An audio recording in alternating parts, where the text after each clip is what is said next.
మనం అర్థం చేసుకోవాలి ఏంటిదనంటే, అబ్రహాముకి దేవుడు ఆశీర్వాదం ఇవ్వలేదు, అబ్రహామునే దేవుడు ఆశీర్వాదంగా మార్చాడు. హల్లెలూయా. అంటే దాని అర్థం ఏంటిది? Abraham became a blessing.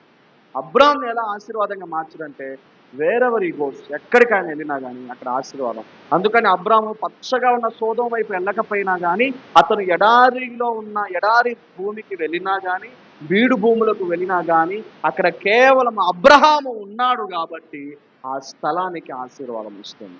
హల్లెలూయా.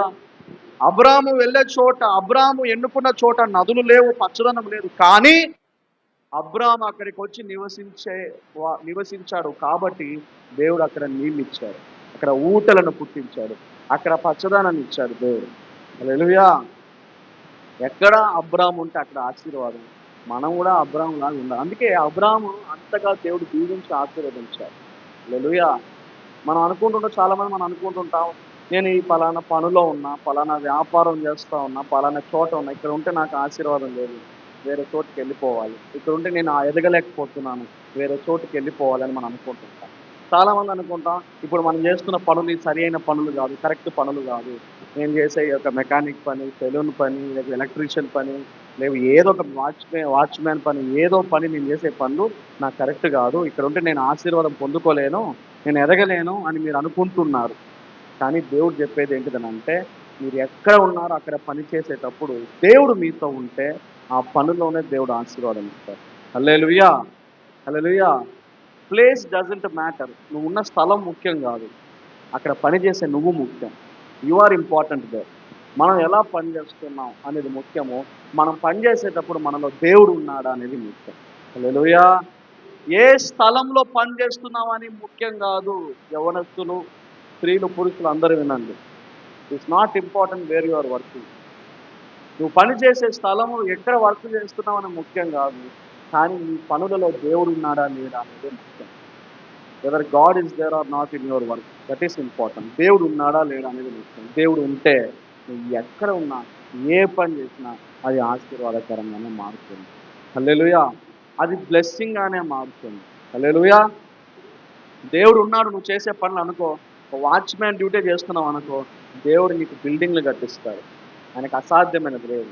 అలా చేసిన వాళ్ళు ఉన్నారు చాలామంది, అలా ఆశీర్వదించబడ్డ వాళ్ళు ఉన్నారు. హల్లెలూయా. అలా దీవించబడ్డ వాళ్ళు ఉన్నారు. ఎందుకనంటే ఆ చేసే పనులలో దేవుని చూసి, దేవునికి నమ్మకంగా ఉండి పనిచేశారు, దేవుడు వాళ్ళని హెచ్చించాడు. హల్లెలూయా. అబ్రాహాము కూడా అలాగే అండి. అబ్రాహాము కూడా తన పనులు అదే చేశాడు. అబ్రాహాముకి ఏం ఆస్తి ఉంది? అబ్రాహాముకున్న ఆస్తులు, అంతస్తులు, ఇల్లులు అన్నీ ఊరు దేశంలో ఉన్నాయి. ఆ దేశంలో వదిలేసుకొని వచ్చాడు. వచ్చేటప్పుడు ఆయన దగ్గర ఏమైనా ఉందా అంటే ఏం లేదు, nothing. Abraham had nothing when he's coming right out of ఊరు నుంచి బయటకు వచ్చేటప్పుడు ఏం లేదు అబ్రాహాం దగ్గర. కానీ అబ్రాహాం ఈ రోజు ఎలా అయిపోయాడంటే ఆస్తికర్తగా మారిపోయాడు. ఎందుకనంటే అబ్రాహాముకి దేవుడు నీకు నేను ఆశీర్వాదాలు ఇస్తానని చెప్పట్లేదు, నిన్నే ఆశీర్వాదంగా మార్చుతానని దేవుడు చెప్తున్నాను. హల్లెలూయా. God never said to Abraham that I will give you a blessing, but God said I will make you a blessing. నేను నిన్ను ఆశీర్వాదంగా చేస్తాను.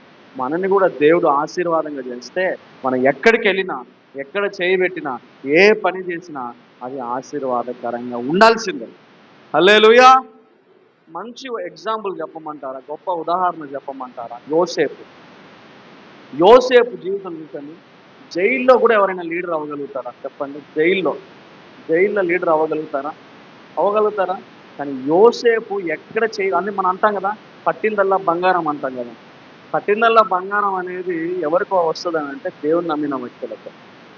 దేవుడు ఉన్నాడు, నేను చేసే పనులు యథార్థంగా చేసే వాళ్ళకి. యోసేపు ఊరి బానిసగా కొన్న ఇల్లు అండి. పోతీఫర్ ఏం చేస్తాడు? మా ఇంట్లో బానిస కావాలి, పనోడు కావాలి. బానిస అంటే ఎట్లా? వారికి నేను జీతం ఇవ్వను, I won't give salary, should be a slave, నాకు బానిసగా ఉండాలి అని గొడ్డు బానిసగా కొనుక్కుంటాడు చాకిరీ చేయడానికి తన ఇంట్లో. కానీ యోసేపు ఏమైపోయాడు? అతని కంటే మంచి పని వాళ్ళు ఉన్నారు, అతని కంటే పెద్ద స్థాయిలో ఉన్న వాళ్ళు ఉన్నారు, కానీ ఆ ఇంటికి బానిసగా వచ్చిన వాడు ఆ ఇంటికే పెద్ద అయిపోయాడు.